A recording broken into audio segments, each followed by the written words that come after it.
Mesdames et messieurs, merci d'être en notre compagnie. Vous êtes bel et bien sur le grand soir qui se poursuit et nous abordons la dernière ponte. Oui, ça se discute, le plateau de débat, d'échange avec nos invités qui sont déjà sur place. Je commence par Iris Guégan. Iris, bonsoir. Bonsoir Théodule, bonsoir le plateau et bonsoir aux amis téléspectateurs. Iris Guégan, journaliste et puis enseignant, analyste politique. Merci d'être là ce soir. Vous êtes avec Euloge Francis Atadé. Bonsoir, monsieur Atadé. Bonsoir. Merci d'être là. C'est moi qui vous remercie.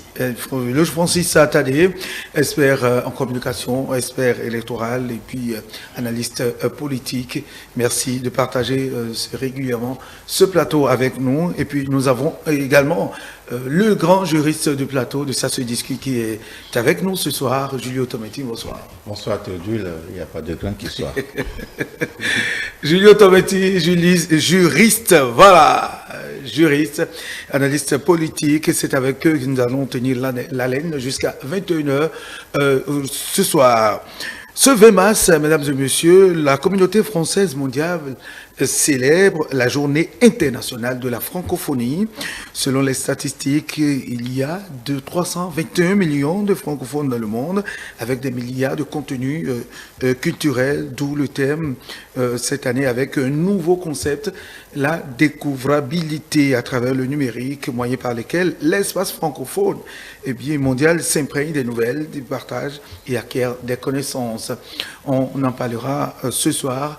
Ce thème, la francophonie, l'espace francophone, qu'est-ce que les pays à travers le monde et dans les pays africains, qu'est-ce qu'on y gagne et qu'est-ce qui pourrait améliorer, tout ce qui est partenariat, coopération pour promouvoir tout ce qui est culture de chez nous, puisqu'on l'a dit d'ailleurs à travers le thème des milliards de contenus culturels, tout en gardant notre identité culturelle à travers le monde. Iris Guégan, voilà, que vous inspire le thème? C'est un thème d'actualité. Quand on parle des contenus culturels, vous savez d'abord que la francophonie, nous sommes liés par une langue. Et quand on parle de langue, c'est vecteur de plusieurs connaissances, de plusieurs diversités culturelles. C'est vrai, en partageant cette langue commune à chaque pays, dans sa souveraineté, dispose de plusieurs variétés. Donc, et ces différentes diversités sont appelées à se fusionner pour pouvoir véhiculer des messages. Et dans un contexte où la langue française est en chute libre, ou est en compétition avec... Est-elle en chute libre vraiment, vous pensez? Oui, elle est en chute libre. La langue française est en chute libre. Quand on parle de 321 millions, comparé à la langue anglaise. Mais là, vous parlez quelle langue là maintenant? Le français. Mais cette langue n'est pas la première langue au monde, elle n'est pas la deuxième langue au monde. Donc, lorsqu'on est dans ce contexte où d'autres langues sont en compétition avec cette langue, il faut pouvoir diversifier, il faut pouvoir trouver des points d'ancrage à chaque population pour que la synergie de tous ces activités culturelles puisse intéresser, puisse permettre à cette population de trouver des conforts dans cette langue pour pouvoir permettre une intégration réelle de tous ces différents États qui partagent la langue française. Très bien. Oui, aujourd'hui, 321 millions de francophones à travers le monde. Est-ce qu'au regard de tout ce qu'on a eu comme différentes langues sur le plan international, mais est-ce que vous partagez l'avis de Iris qui dit que la langue française est ensuite libre? Non, il faut avouer évidemment qu'il y a un recul. Incontestablement, il y a un recul. Il faut avouer que évidemment, la langue française, c'est quand même une langue officielle des Nations Unies. Autrefois, c'était le français qu'on utilisait, mais l'anglais a pris le pas sur le français. Donc, au niveau de la tribune des Nations Unies, on parle anglais, après on traduit en français. Le français occupe la 5e place, en fait, c'est la 5e langue à l'international. Ils étaient 200, l'espace francophone, ça faisait 220 millions, c'est à 270. Aujourd'hui, ils sont 321. Et puis, d'ici à 2050, je crois on envisage d'atteindre le chiffre de 750 millions de locuteurs. Vous savez que c'est le cas, en fait. 25% pratiquent le français comme langue maternelle. Et les 75% autres, là, c'est nous autres. En fait, c'est l'espace francophone, c'est-à-dire que ce soit en Chine, que ce soit dans les Caraïbes, que ce soit en Afrique, et surtout en RDC. Il y a plus de 42 millions qui utilisent la langue française. Donc, quand on parle de recul, certes, c'est vrai, c'est qu'il y a une désaffection pour la langue, mais il y a quand même cette langue qui s'enrichit, en fait, d'autres langues. C'est pourquoi on parle de multilinguisme. Donc, ce n'est plus une forte polarisation, une fixation sur le français en tant que langue, mais originelle. C'est vrai que Macron dit évidemment que à l'occasion du 20 mars, il faut redorer le blason de la langue de Molière. Et il incarne à lui seul la francophonie. Mais je ne sais pas comment est-ce qu'il pourra le faire, parce qu'il développe une nouvelle stratégie, puisque c'est parce qu'il y a un réveil, et il y a un peu comme un sentiment anti-français qui naît, que par endroits on a vu au Rwanda, les gens portaient un intérêt sur l'anglais au détriment de la langue française. Et un peu partout en Afrique, il y a un peu comme une tendance. Les 14 pays francophones ont tendance à suivre un mouvement qui est en cours au Mali et au Burkina. Donc sous peu, il est probable qu'il y ait une désaffection pour la langue française, qu'il y ait une inversion des rôles, que l'anglais dans ces pays-là. Mais oui, si, pourquoi pas. Donc dans ces conditions, et on peut parler de recul. Mais il y a quand même... on parle de recul, c'est pas parce que les gens ne pratiquent pas la langue. On pratique la langue, certes. Bon, maintenant, comment est-ce qu'on la pratique? C'est ça surtout. Vous savez, 20 mars, c'est quand même une date importante. Parce que c'est au Niger, 20 mars 70, la première agence de coopération, mais oui, qui est l'ancêtre de l'OIF. Donc aujourd'hui et autour de cette date, beaucoup d'activités se mènent. Et dans tous les pays, je crois dans près de 139 pays du monde, il y a des activités qui se mènent. C'est vrai que le français est en recul parce que tel que ça se présente, on a l'impression que le français est la première langue, mais curieusement, elle n'est pas la première langue, elle est la 5e langue dans la classification des langues dans les organisations internationales et dans beaucoup de pays. Très bien. Oui, Julio Tometti, je suis tenté de vous poser la même question. Est-ce que vous faites une lecture du recul? Mais avant, le thème de l'année, autant que tel que ça se présente aujourd'hui, mais diversité culturelle, c'est vrai. Est-ce que vous lisez, vous avez cette lecture de cette diversité culturelle qu'il y a dans la francophonie? Oui, avant d'aller à la question de diversité culturelle, je voudrais opiner sur deux aspects. Sur notamment l'expression chute libre de la langue française. Non, je n'ai pas le sentiment qu'il y a une chute libre de la langue française. Et c'est en cela que je voudrais suggérer que l'on sépare peut-être le sentiment anti-français du français, que l'on sépare la langue française de la France. Parce que, en fait, c'est vrai, originairement, le français, la langue française, tire sa source du durée. Mais aujourd'hui, ce n'est pas la France seule qui incarne en fait le français. Parce que quand nous le disons, nous ne pouvons pas, en tant qu'Africains, par exemple, rejeter notre langue, d'une certaine façon. J'ai envenu ici, j'ai cherché entre 2018 et 2019, il y a eu un certain nombre de statistiques, M. Attali le disait bien entendu, de 220 millions, on est passé à 275, après, dans les années 2020, 2019-2020, on était à 300, et en 2023, nous sommes à 321 millions. Donc, on ne peut pas, dans cette condition-là, parler de chute libre. Donc, peut-être on peut dire que la question démographique a aussi forcément un impact, en fait, sur ces chiffres-là. De sorte que, quand nous lisons un peu les chiffres, je vois, nous sommes 235, millions de personnes qui ont en usage quotidien le français. 132 d'apprenants du et en français. 88 États et gouvernements membres de l'OIF. 32 États et gouvernements ont le français pour langue officielle, dont le Bénin. 5e mondial, comme le disait M. Attal tout à l'heure. 4e langue sur Internet. 2e langue la plus apprise au monde. Et 59% des locuteurs français sont en Afrique. Et donc, vous constaterez d'une certaine façon que, comme je disais tantôt, nous ne pouvons pas renier notre histoire.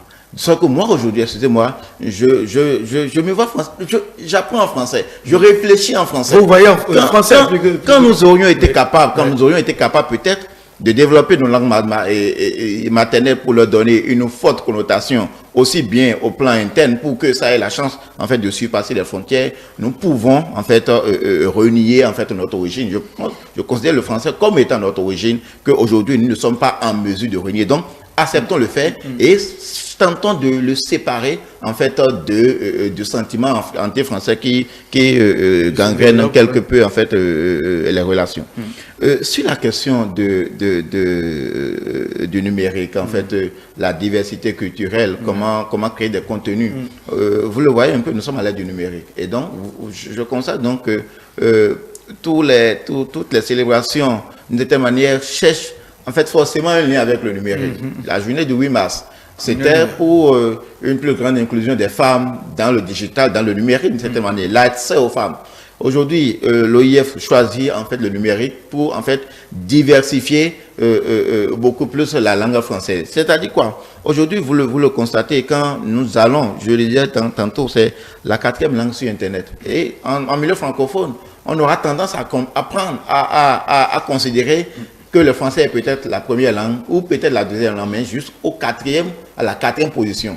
Ça veut dire quoi? Quel accès, en fait, les pays francophones ont véritablement à Internet? Quelle est la qualité ou bien quels sont les contenus que l'on crée et qui puissent véritablement impacter? Quand vous allez sur Internet maintenant, quels sont, en fait, les contenus qui vous impactent le mieux d'une certaine façon? On a l'impression que d'une certaine façon, l'anglais et certaines autres langues, dans ce que nous observons, l'anglais est en train de prendre le pas. Donc, quand c'est comme ça, et que vous êtes responsable de l'OIF, vous avez à promouvoir la langue française, cet aspect des choses doit vous intéresser, parce qu'aujourd'hui, je considère que l'objectif, c'est de travailler, en fait, pour que, excusez-moi pour le dire comme ça, que les contenus français inondent plus, surtout en matière culturelle, inondent plus l'espace numérique pour donner une plus grande connotation à la langue française. Ça va contribuer à sa diversification comme l'objectif de l'OIF. Très bien. Oui, Eric Slogan, est-ce que de loin ou de près, est-ce que vous avez l'impression qu'aujourd'hui, quand on parle du numérique, même de la découvrabilité, est-ce que les moyens sont disponibles, l'ensemble des moyens sont là pour en arriver à ces objectifs? Cela dépend de la politique de chaque État et même de l'OIF. Parce que Julio l'a démontré tout à l'heure, pour dire que sur Internet, on n'a pas l'impression que c'est la langue française qui domine. Parce que d'autres langues supplantent cette langue française. Donc, c'est vrai, l'OIF a pour vocation de travailler à ce que cette langue puisse s'imposer dans le monde, mais il faut l'accompagnement qu'il faut. Donc, le concept de la formation de ceux qui doivent travailler sur les contenus qui doivent être mis en ligne. Donc, d'abord, il faut mettre à contribution, parce qu'aujourd'hui, pour pouvoir implanter cette langue, pour ne pas déraciner la nouvelle génération qui vient, il faut partir de l'école.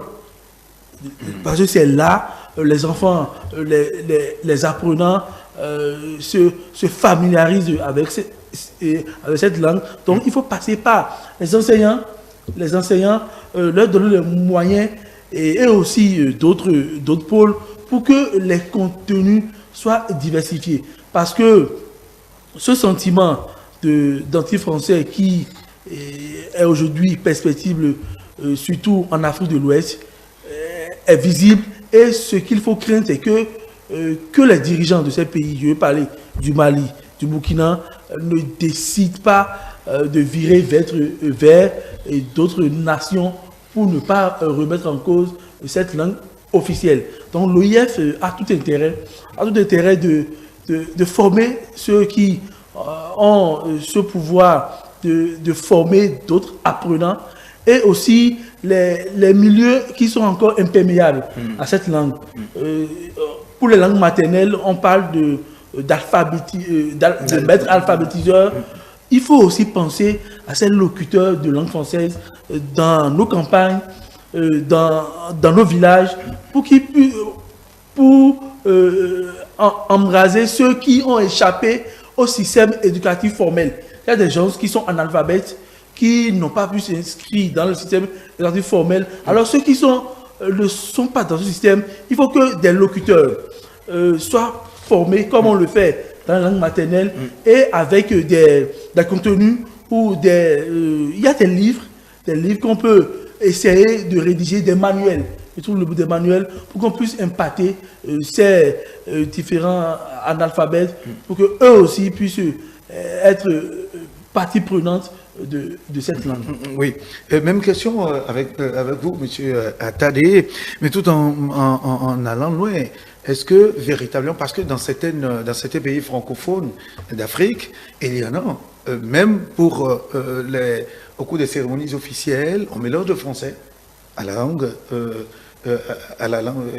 en tout cas à la langue officielle, parler dans le pays, et tout ça. Est-ce que c'est dans ce sens qu'on a mis un accent sur la diversité culturelle dont on parle, diversité des milliards de cultures, de contenus, de culture? Est-ce que c'est de ça que peut-être les francophones sont en train de...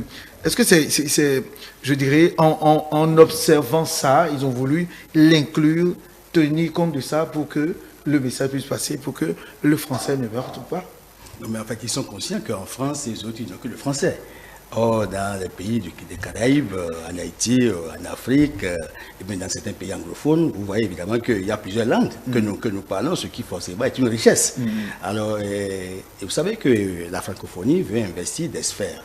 La sphère économique, la sphère politique, la sphère culturelle. Vous avez vu que quand vous suivez le discours qui sort de l'Élysée, le discours comporte des contenus culturels.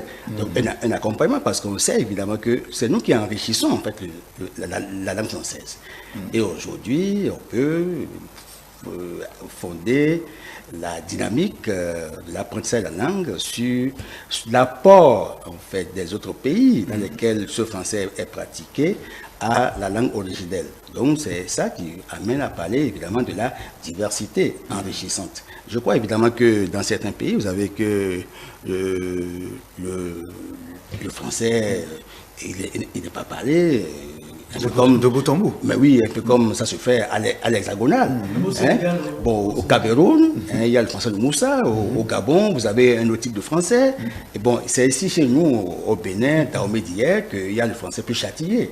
Et vous savez qu'ils nous ont fait l'honneur, le plaisir de nous appeler quartier latin d'Afrique, même si la seconde manche de la phrase ne nous honore pas, puisque cet intellectualisme n'est pas de nature à faire développer, parce que nous faisons trop de coups bas, et au point qu'en guillemets, on a sorti le mot béninoiserie. Non, je crois évidemment que nous sommes plus royalistes même que le roi.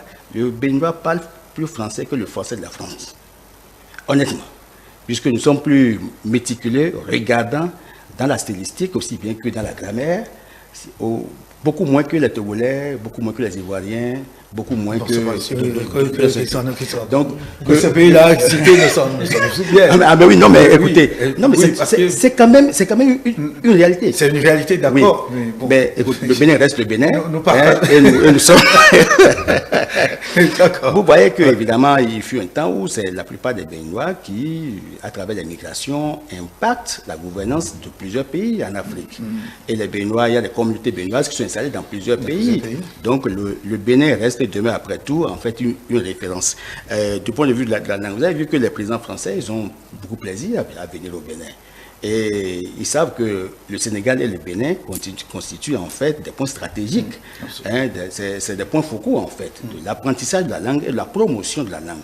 Or, à l'occasion de cette fête, à l'occasion évidemment de la célébration du 20 mars, qu'est-ce qu'il faut faire en fait? Il faut faire l'état des lieux de la langue, d'une part. D'autre part, il faut maintenant évaluer quelles sont les richesses dans la diversité pour qu'on puisse voir quelles sont les tendances qui se dessinent. Parce qu'évidemment, qu'on le veuille ou non, on dit que d'ici à l'horizon 2050, nous serions, en fait l'espace francophone fera 750 millions. Alors, ça veut dire qu'il y a quand même des études, des perspectives à long terme qui se dégagent.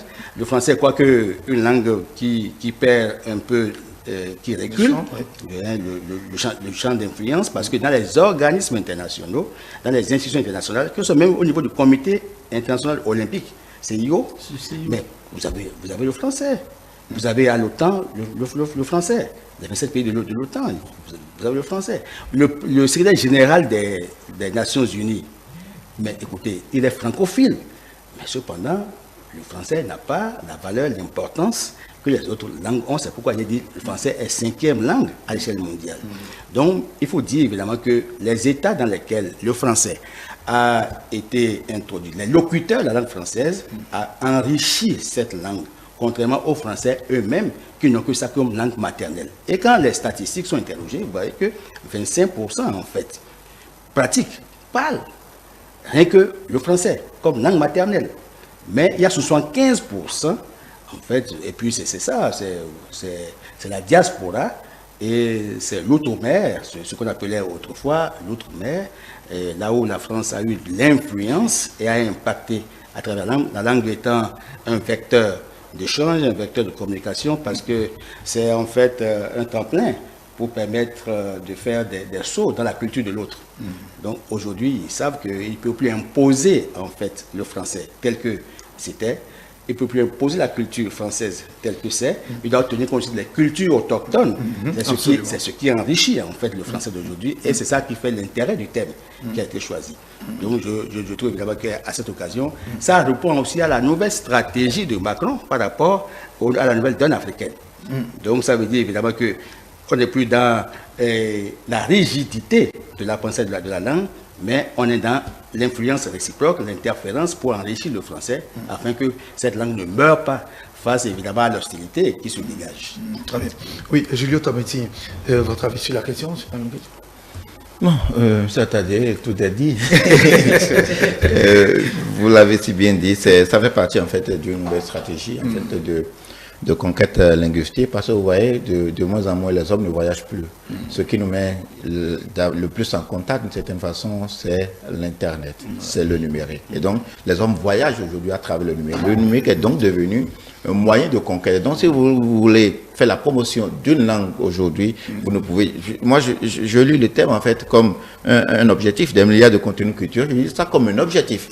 Parce que vous inondez en fait comment dire, Internet de contenu culturel, vous donnez la chance, d'accord, à la langue française d'impacter, d'être, comment dire, sur tous les as, à tous les horizons d'une certaine façon. Donc, c'est un objectif affirmé. Et donc, je considère en même temps que ça fait partie peut-être d'un objectif même presque décennal, parce que je vois que de plus en plus, la francophonie va s'investir, d'accord, par rapport aux projets et programmes qui portent en fait cette vision-là. Et donc, c'est en cela que, bon, on peut appeler, attirer l'attention en fait des organisations de la société civile, quel que soit leur repère, les acteurs culturels d'une certaine façon, pour leur donner le sens d'orientation.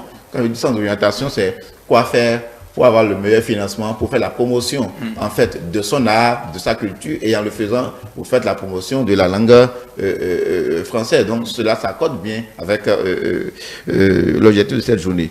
L'autre chose, je me suis posé la question, il y a en février, nous avons célébré en fait les langues maternelles. Nous avons célébré le multilinguisme. Aujourd'hui, nous sommes en train de célébrer le français. Je me demande comment on arrive à arrimer les deux. Oui. Comment en même temps, une autre forme de colonisation. Comment nous arrivons, je me dis, est-ce que l'autre n'était pas une manière, comment dire, un peu de nous bluffer pour dire oui, nous n'oublions pas, nous n'occultons pas en fait vos langues maternelles, parce que de plus en plus, les Africains réclament en fait leur langue maternelle. Comme je disais tantôt, nous avons appris à réfléchir et à parler en français. Des fois, nous avons des expressions en français dont nous n'avons pas les correspondants dans nos langues. Ça pose véritablement un problème. Donc, je me dis, comment on peut faire la promotion de nos langues maternelles en même temps qu'assurer en fait la promotion ou bien la diversité de la langue francophone, de la langue française. Vraiment, ça fait un tic. Je me dis, bon, l'un va forcément surpasser l'autre. Et comme vous le notez aussi bien, par rapport aux orientations EMOA-EMI, toute la latitude est laissée à la promotion de la langue française. Donc, nos langues maternelles ont encore du chemin à faire. Du chemin à faire. Oui, Iris, vous voulez réagir? À l'opposé de Julio, je pense que nos langues maternelles sont en train de connaître une ascension. Aujourd'hui, nos langues maternelles sont... Ça ne connaît pas une ascension, il dit. En fait, l'objectif affiché par rapport à la francophonie risque en fait de mettre quelque peu en berne, quand bien même on tente on tente de nous faire voir que on nous aide à promouvoir nos langues maternelles. Aujourd'hui, grâce à la coopération suisse, les langues maternelles sont enseignées, même dans nos écoles. Moi, j'ai fait une étude récemment sur l'introduction des langues maternelles dans le système éducatif formel. Et il y a des collèges catholiques à Cotonou qui enseignent déjà la langue fongbe dans les classes de seconde, première, terminale, qui constitue, c'est même une matière, et même au bac, comme épreuve facultative, on compose en langue maternelle. Donc, c'est dit que le gouvernement du président Patrice Talon est en train de faire un effort pour qu'on ne soit pas des déracinés culturels, parce que l'universitaire Cheikh Anta Diop a dit qu'il appelle analphabète celui qui ne peut pas écrire sa propre langue maternelle. Parce qu'on voit, le doyen Francis l'a dit, on voit des Béninois rouler la langue française, mais qui sont incapables de dire deux phrases en fond. À telle enseigne qu'on interdit à la maison à ses enfants de parler leur langue maternelle. Parce que quand tu le fais, on te tape. Parce que pour ces catégories de personnes, c'est quand ton enfant parle français, c'est que tu occupes une place de choix dans la société. Or, c'est une aliénation culturelle qui ne dit pas son nom. Je pense qu'il faut arrimer les deux. On parle français, mais si on est de Porto, on peut parler bien le goût, écrire le goût, compter en goût, et on peut même, d'abord ça se fait déjà, on va à l'examen dans nos langues. C'est quand tu t'inscris, tu fais 6 à 8 mois, tu vas pour le premier examen, on appelle ça alpha initial, tu passes l'examen là, ce qui certifie que tu peux écrire et lire en fond. Après, tu passes le second niveau qu'on appelle le post-alpha. Donc, un travail est en train d'être fait pour que, tout au moins, on n'ait plus d'analphabètes dans nos contrées. Mais le français aussi, aujourd'hui, s'impose. Et aujourd'hui, on ne peut pas trouver encore des collèges à Cotonou qui sont sans bibliothèque. Je connais des collèges, je veux parler, par exemple, du Sogefieyon, qui n'a pas une bibliothèque. Donc, si l'OIF tient à pérenniser cette langue française, il faut que les enfants, nous sommes à l'aide de l'approche par compétence, où c'est l'apprenant qui construit son propre savoir. L'enseignant est là en tant que guide, facilitateur. Donc il faut au moins que l'OIF mette à disposition des apprenants, des écoliers, des élèves, des manuels, des livres, pour que ces élèves puissent... Justement, c'est le livre qui se... C'est la responsabilité première de l'OIF.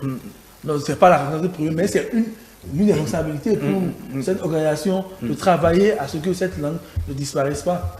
Oui, monsieur Akali, votre avis sur la question? Je crois que du point de vue de la finesse du raisonnement, j'ai encore quelques petits problèmes parce que je sais que en fait la promotion des langues maternelles c'est une volonté politique. Et puis cette volonté politique ne peut être opérationnelle que lorsqu'il y a un environnement qui favorise cela. Plusieurs fois nous avions tenté de créer même des ministères chargés de l'alphabétisation. Alors vous savez évidemment que le français règle beaucoup de problèmes. En fait, la langue officielle, parce que ça permet de régler les divergences. Parce qu'ils ont eu tellement de problèmes à identifier les 5 langues qu'il faut, parce qu'ils ont une querelle de langue. Il y a des pays dans lesquels il y a plus de 200 langues. Alors, c'est vrai qu'on cite certains pays tels que le Sénégal, où il y a le Wolof, ailleurs où il y a le Lingala et autres, mais il y a un substratum, il y a une tradition qui a permis la promotion de ces langues qui sont érigées en langue pratiquement nationale. Alors, ce qui n'est pas le cas dans nos différents pays où il y a les conflits ethniques, il y a les divergences ethniques qui font évidemment que lorsqu'on va choisir une langue d'une autre, ça va créer encore d'autres conflits à gérer. Pour l'heure, je crois que les gouvernants ont été un peu tatillons, ils n'ont pas voulu forcer un peu la main, sinon ils auraient pu faire un accouchement par césarienne, un accouchement par forceps. Parce que c'est une décision gouvernementale, si on décide que c'est le fond qui doit être la langue officielle enseignée, ce sera le fond. Mais ça va créer des grabuges. Et comment est-ce qu'il faut gérer, évidemment, les dommages collatéraux. Alors, je crois, évidemment, que ça va venir progressivement. On ne va pas aller plus vite qu'il n'en faut, parce qu'il faut que les populations témoignent de leur maturité, de leur volonté à utiliser ces langues comme des vecteurs d'échange au niveau même du commerce et au niveau de la transmission de nos cultures, de nos connaissances. Vous savez que ça va beaucoup aider. Il y a d'abord un apprentissage à la base, un événement au bas niveau avant que nous puissions porter ça au niveau national. Moi, je nourris l'espoir que ça va venir, parce que je le souhaite vivement, parce que les pays tels que la Chine et autres se sont appuyés sur les langues nationales pour pouvoir faire la promotion. Aujourd'hui, en Chine, les meilleurs ouvrages sont publiés en chinois. Oui. Et ça oblige les autres savants à apprendre le chinois pour pénétrer les richesses et les secrets, évidemment, de la science. Je crois qu'on va en venir dans la progressivité. Bon, maintenant, analphabète ne veut pas dire bête, écoutez. Vous savez, évidemment, que vous avez dit que ne pas connaître, ne pas savoir écrire et lire dans sa langue, c'est qualifié d'analphabète. Mais le véritable analphabète du 21e siècle, c'est celui qui ne sait pas tapoter ou pianoter sur le clavier. Alors, nous sommes à l'ère du numérique. Donc, il y a encore un autre défi. Et vous avez vu que de février à aujourd'hui, alors, le premier concept, même le 8 mars, on a dit qu'il faut associer le numérique à la digitalisation. Aujourd'hui, on trouve que pour la promotion de la francophonie, il y a les réseaux sociaux qui doivent aider. Donc, il y a des canaux par lesquels on peut parler de la diffusion de la langue. Donc, il y a forcément encore le numérique. Alors, quand on interroge les chiffres d'analphabétisme, pour ce que je sais de notre pays, 80%, c'est quand même pas peu. Comment ça va se faire et comment est-ce que la logistique va se mettre en place et quel type de formation qui va accompagner cette dynamique pour que les populations soient en capacité d'utiliser cet outil. Puisque évidemment, pour aller sur Internet, forcément, vous devez avoir un smartphone, un appareil. Donc il y a encore beaucoup à faire et il ne faut pas perdre d'espoir. Nous avons, nous, l'espoir que sous peu, et nos populations vont s'accommoder aux nouvelles exigences du monde actuel. Les défis sont grands. Oui. La francophonie doit pouvoir tenir compte des réalités endogènes des Africains. Absolument. Et s'enrichir notre culture.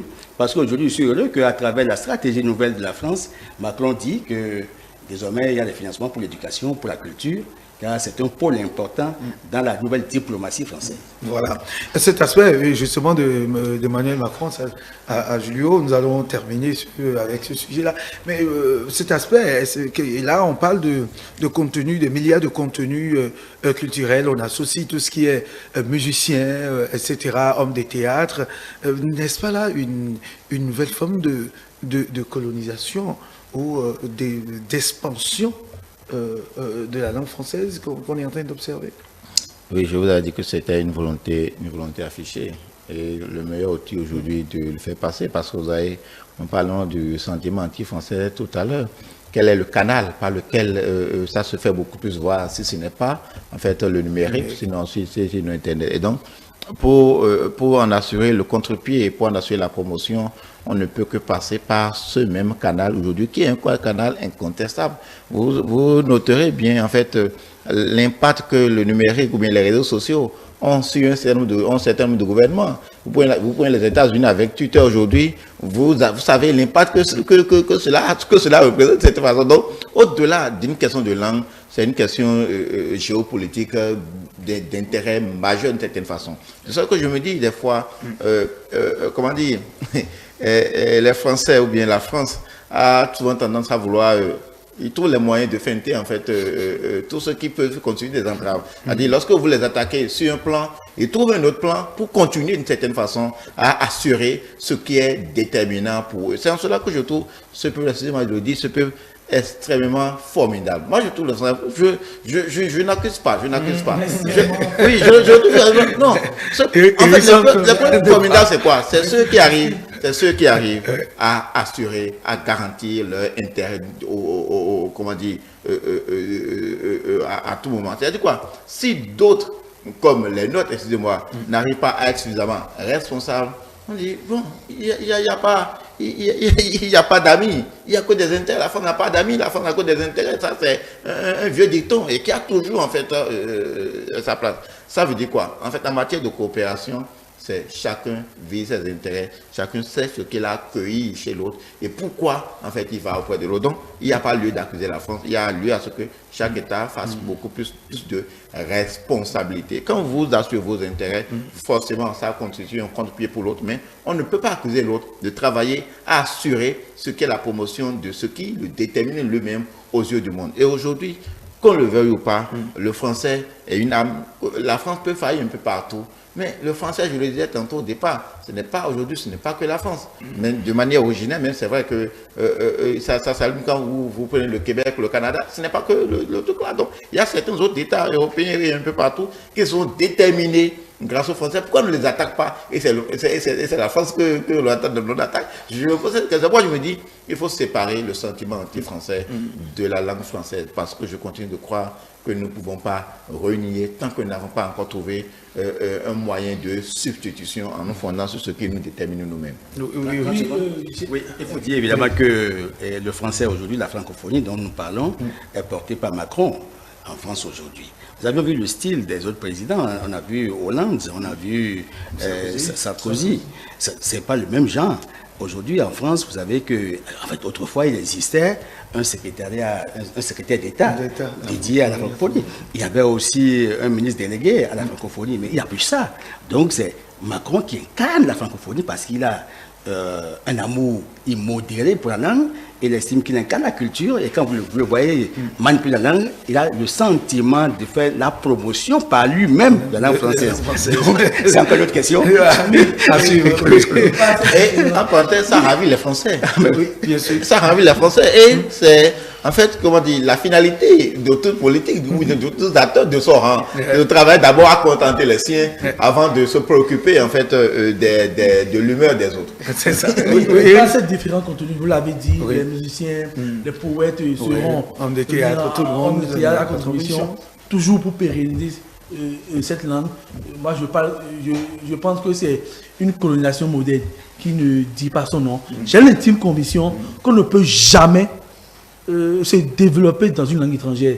On ne peut jamais, parce que ce système où les enfants sont recalés parce que soit ils n'ont pas réuni une bonne moyenne, on les recale dans le système éducatif formel pour dire tel comme tu n'as pas réussi et comme l'élimination en dictée par exemple. En dictée. L'enfant ne sait pas écrire français, il n'a pas respecté les règles grammaticales, on lui dit que tu es nul, que tu n'es pas autorisé à passer en classe supérieure, juste parce qu'il n'a pas compris la langue française. Oui, donc, mais voilà, donc pour cet enfant, dites-lui d'où il est, ça c'est calcul, dites-lui ta motivation, ça c'est problème, dites-lui des choses, dites c'est bon là, tout ça, il sait que c'est des réalités de chez lui, il peut mieux s'inspirer parce que utilisant des outils, des choses qu'il voit dans sa culture et toujours là, ça peut éveiller. Et c'est en cela qu'ils sont en train de parler de milliards de contenus culturels. Ok, si ça peut embrasser toutes les cibles pour que... Je voudrais que nous évitons la phobie de la colonisation. Non, c'est un sentiment que nous retrouvons la colonisation partout. Écoutez, nous devons aller à une autre décolonisation mentale. Parce que nous avons brisé les chaînes physiques, mais on n'a pas brisé les chaînes mentales. Et c'est ça qui fait que nous avons de la peine à nous assumer nous-mêmes. Parce qu'en fait, la France joue son rôle, les États jouent leur rôle. Une question d'hégémonie, chaque État va faire oui. Donc c'est le rôle normal des États qu'un État cherche à supplanter l'autre. C'est à nous d'assumer et de faire valoir nos cultures, notre potentiel. Donc j'ai dit évidemment que les Africains doivent, écoutez, à défaut d'avoir la véritable souveraineté, vous avez vu qu'ailleurs, les États ont commencé par diversifier le partenariat. Et c'est ça, en fait, une autre quête de souveraineté. L'Afrique ira, mais cette fois-ci, à la deuxième indépendance, qui sera la véritable souveraineté. Et c'est là que la culture va jouer un grand rôle. Puisque aujourd'hui, vous savez que nos plats, nos chants, nos danses, mais j'ai vu plusieurs Européens venir, même s'initier dans les temples vaudous. Absolument. Donc on doit en être fiers. Aujourd'hui, il y a un peu comme un dialogue des cultures, et il faut encourager ça. Il n'y a plus une culture qui avale l'autre. Donc on peut se réjouir de ce que la France peut faire ce qu'elle fait. Désormais, c'est que les Africains comptent. Et le discours de Macron avant sa tournée africaine, me rassure que désormais, les paradigmes ont changé. Comme le dit Julio, c'est un peuple extrêmement formidable. Mais voilà, mesdames et messieurs, nous allons poursuivre la discussion et aborder le second sujet. Vous le savez, de plus en plus, le Bénin est courtisé sur le plan diplomatique. Nous en avons pour preuve l'annonce de la visite, sinon la visite de plusieurs chefs d'État de la sous-région et de par le monde, qui cherchent ou qui visitent le Bénin qui aujourd'hui de plus en plus est courtisé. Alors, M. Attadé, Francis, est-ce que aujourd'hui, ce sont les espoirs que réalise le peuple béninois, je vais parler du gouvernement actuel, depuis 2016 aujourd'hui, qui font que le Bénin aujourd'hui est mis sur orbite et vu autrement, et c'est des exemples dont il faut s'en inspirer. Je crois évidemment que ce qui séduit, c'est qu'il y a une transformation qui est en cours. Et la qualité de la gouvernance aujourd'hui est célébrée partout, aussi bien au niveau des institutions internationales que des organismes nationaux, sous-régionaux et autres. Aujourd'hui, vous savez, évidemment, même au sein de l'UEMOA, nous avions performé. Au niveau de la CEDEAO, le Bénin est célébré comme un des pays phares. Vous avez vu à la dernière visite du président Mballo Sissoko, il a dit que le Bénin compte lourd dans l'espace CEDEAO. Ça veut dire que, autant qu'ils sont en tant que président, ils sont à l'école, ils viennent en fait s'instruire parce que le Bénin est un modèle. Et je crois que le leadership du président Talon finit par s'imposer. Parce qu'il est venu en tant que réformateur, il a introduit des réformes difficiles qui ont fini par produire des résultats impressionnants. Les clientèles sont rassurants au Bénin sur tous les plans. Les réalisations infrastructurelles. Écoutez, en un laps de temps, on a vu le Bénin se transformer. Au point même que des amis que j'ai qui sont en France, en Belgique et autres, quand ils sont venus, il y en a qui ont dû perdre la rue qui mène chez eux. Et ils ont dit, mais comment c'est toujours le Bénin qu'on a vu là, mais comment est-ce qu'en 5 ans on a pu, mais les fonds étaient où? Alors, ça dit que c'est possible. Et quand vous interrogez les autres amis de la sous-région, ils se disent que non, le chef de l'État, Patrice Talon, est en train de faire un travail formidable et il doit pouvoir coacher les autres chefs d'État. Vous avez vu que nous avions, au plan culturel, réclamé les œuvres d'art qui ont été pillées, volées par la France dans le cadre de la colonisation et qui enrichissent en fait, mais qui alimentent le budget français. Parce que ces œuvres sont conservées, quoique assez diaboliques au départ, et ont orné les musées et autres, et ont enrichi plus ou moins le budget français. Et je crois que le chef d'État, quand il est venu, la souveraineté passe déjà par l'assumation. En fait, il faut assumer sa propre culture. Il a réclamé qu'on puisse récupérer ces objets. Je crois qu'on en a eu 26.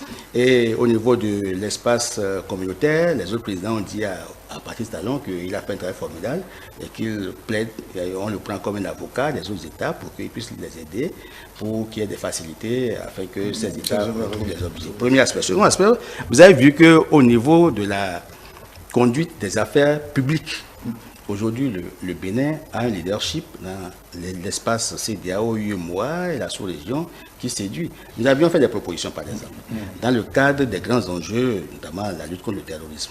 Dans le cadre de l'initiative d'Accra, nous avions proposé qu'on mette en place, plutôt que de compter sur les financements extérieurs, il faut que par nous-mêmes, nous puissions mutualiser nos efforts, nos forces de défense, de sécurité, nos renseignements, nos moyens, pour endiguer ce bal. Et je crois que l'initiative a porté ses fruits dès lors qu'ils sont allés, je crois en 2022, à l'option de mettre en place ce qu'on a appelé la force conjointe.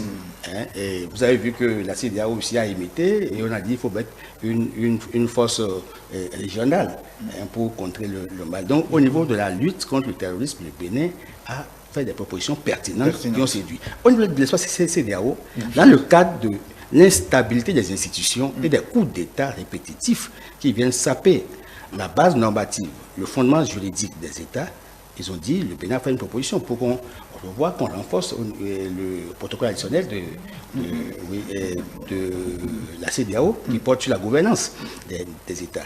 On a dit, évidemment, il faut trouver les mécanismes pour empêcher évidemment qu'il y ait des coups d'État qui viennent arrêter le processus qui est en cours dans les États. Donc je crois que le Bénin a fait des propositions, le protocole additionnel de la CEDEAO. Donc on a dit que le Bénin innove et le Bénin a un leadership qui séduit. On a vu la façon dont la lutte contre la corruption se mène, même s'il y a des choses encore à parfaire. Donc le Bénin peut être une école, et dans la géopolitique actuelle et la géostratégie, le Bénin est au cœur des grandes décisions régionales, sous-régionales, continentales et internationales. Très bien. Alors à ce titre, le Bénin est chouchouté et est fréquentable. C'est ça. Oui, le Bénin est fréquentable. Julio Tometti, est-ce que, au regard de tout ce qu'on avait par le passé, c'est vrai, depuis 2016, il n'y a pas eu de la précipitation dans tout ce que nous voyons, dans la visite des chefs d'État, mais aujourd'hui, on sent cette envolée, cette envie de venir au Bénin avec beaucoup de choses. Mais est-ce que c'est la carte? Est-ce qu'on peut dire que c'est la carte diplomatique du Bénin qui a été un tout petit peu réaménagée, revue, et qui suscite cet engouement ou l'ensemble du travail qui a été fait jusque-là? J'ai suivi un peu, et vous faites si bien de le rappeler. Oui. Vous savez, en 2016, il y a une sorte de revue de la carte diplomatique. Le Bénin, à un moment donné, a estimé que l'influence du Bénin sur le plan géopolitique n'est pas forcément l'implantation des ambassades, des consuls un peu partout. Mais c'est ce que vous proposez, les positions que vous prenez et qui sont déterminants. Et donc, dans un premier temps, on a considéré que cette revue de la carte diplomatique a fait sembler à certaines personnes, même à certains États, que le Bénin veut s'écarter des autres d'une certaine façon. Deuxième chose, les réformes combien difficiles en matière politique, qui a semblé écarter en fait le Bénin du chemin de la démocratie si tant vanté d'une certaine façon. Et donc, si on met les deux ensemble, à un moment donné, c'est comme les gens le disaient, le Bénin était devenu peu fréquentable d'une certaine façon. Mais attendons, on a attendu, on a vu que, en fait, c'est quoi? Le chemin qui avait été déterminé, notamment par rapport à ces réformes-là, c'était le chemin du salut. Parce que ça s'est allié, d'accord, arrivé en même temps avec le développement économique, avec, en fait, l'assainissement du cycle économique. Vous le noterez plusieurs fois, avec cette facilité avec laquelle le Bénin inspire confiance sur le plan économique, sur les emprunts, c'est-à-dire très vite, on en a le tout. Et sur ces mêmes enjeux économiques, vous savez, le Bénin, vous le disiez tantôt, le Bénin a eu des positions courageuses, assez déterminantes sur la question de la dette. Vous vous souvenez, avec cette position que le ministre des Finances, Wadaï, a portée, c'est-à-dire la remise de la dette, comment faire? Non, on a assumé une position pour dire, non, il faut mettre les investisseurs en confiance. Pour mettre les investisseurs en confiance, c'est d'affirmer que vous êtes capable de rembourser vos dettes et non de vous trouver des mécanismes de remise de dettes. Parce que lorsque vous le sollicitez, ça ne remet plus en fait les investissements. Donc ça a été des positions fortes sur la pandémie du Covid. Le Bénin a affirmé sa position et qui, finalement, nous avons eu, dans la sous-région, le Bénin presque a eu l'une des meilleures politiques de réponse contre le Covid. On a aménagé en considérant en fait notre sociologie avec les enjeux économiques, et ainsi de suite. Le chef de l'État l'a signifié que lui ne peut pas, par exemple, dire couvre-feu. Parce que quoi? Le Béninois, il connaît son Béninois. Ce qu'il va manger demain, c'est aujourd'hui qu'il va le chercher. Si vous faites un couvre-feu total, vraiment, vous, en réglant un problème sanitaire, vous créez en fait des précédents. Donc, à un moment donné, on a dû comprendre que ce qui a affirmé, ce n'est pas le positionnement des ambassades, mais c'est ce que vous incarnez, c'est ce que vous proposez pour incarner. Sur tous les plans, nous avons été présents de cette façon. À partir de ce moment, ceux qui avaient des réticences ont commencé. J'ai entendu des gens dire que peut-être Patrice Talon veut ravir la place à certains chefs d'État en Afrique par rapport à son rapprochement en fait du président français Macron avec les visites et autres. Mais à un moment donné, vous le noteriez encore la dernière fois, il a coupé la poire en deux. Lorsque la question s'est posée par rapport à l'influence russe, chinoise, la position du Bénin, il dit non, il n'est pas question pour le Bénin d'être avec quelqu'un contre un autre, ni contre l'autre. Donc ce n'est pas la position du Bénin, mais que tout le monde, tout ce que l'on peut reprocher, c'est que l'utilisation de la force, qui deviendra peut-être une banalité, ou moins de choses, on fera recours à la force, non, faisons recours. Donc en fait, il y a eu en fait cette position-là qu'on a vu que celui-ci, il y a une vision prospective des choses de cette façon.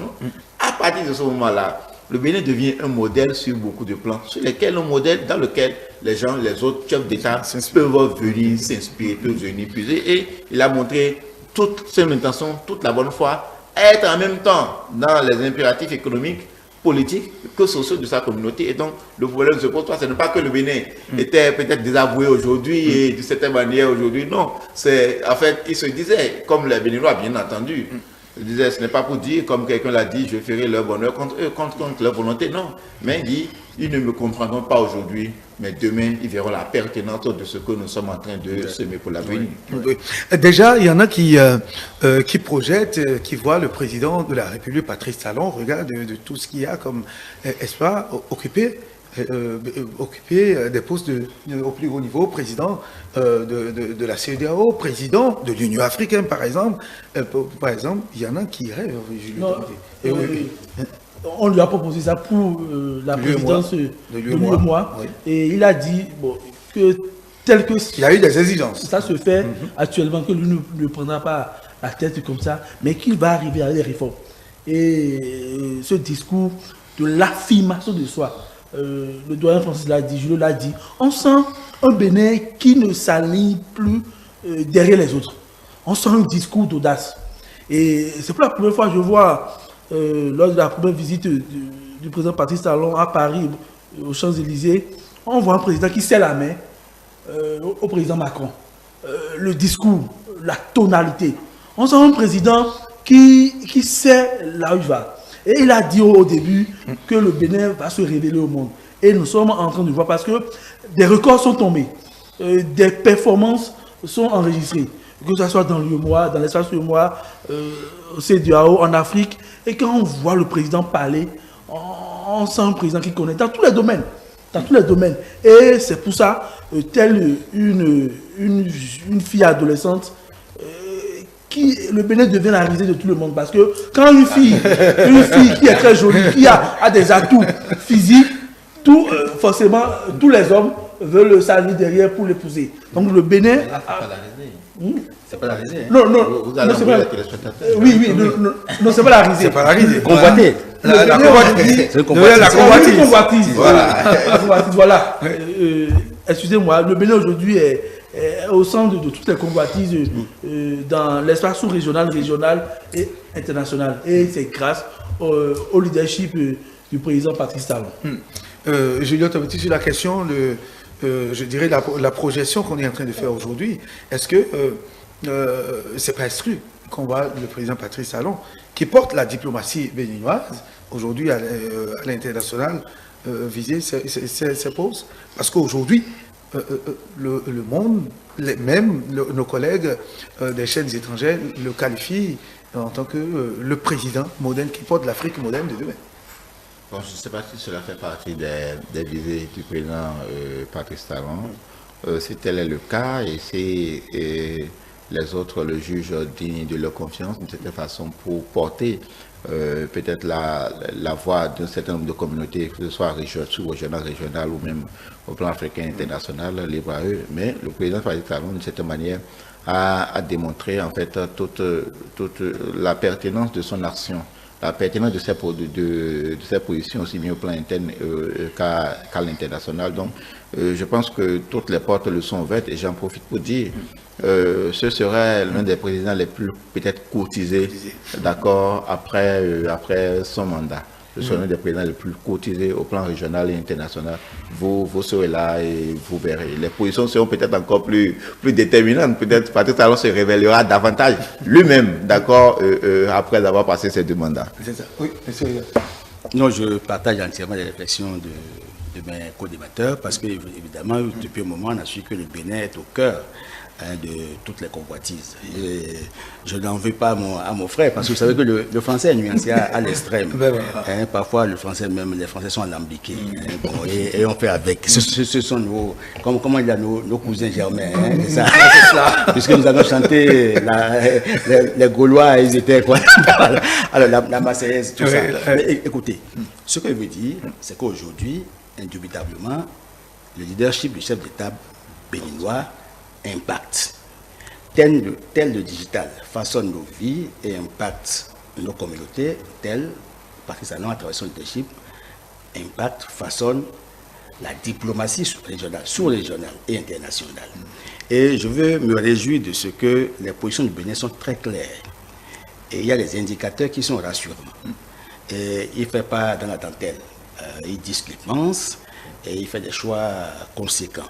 Je crois que sur ce plan, la plupart des chefs d'État qui le côtoient savent bien que Patrice Talon, c'est pas l'homme qui s'aligne. Il sait que l'ordre mondial a changé, la géopolitique a changé et le Bénin doit s'affirmer parce qu'au bout de ce nombre d'années, il doit pouvoir s'assurer que le Bénin doit se révéler au monde. Et les Nations Unies ont besoin des présidents qui ont marqué leur temps pour qu'il fasse de la médiation après dans les autres États. Je crois qu'il a encore beaucoup à faire, il n'aura pas de retraite, ce qui se rassure. C'est en cela que je ne veux pas claironner dans la même sirène que ceux qui parlent d'un certain président Drainanda. Je suis d'accord avec vous.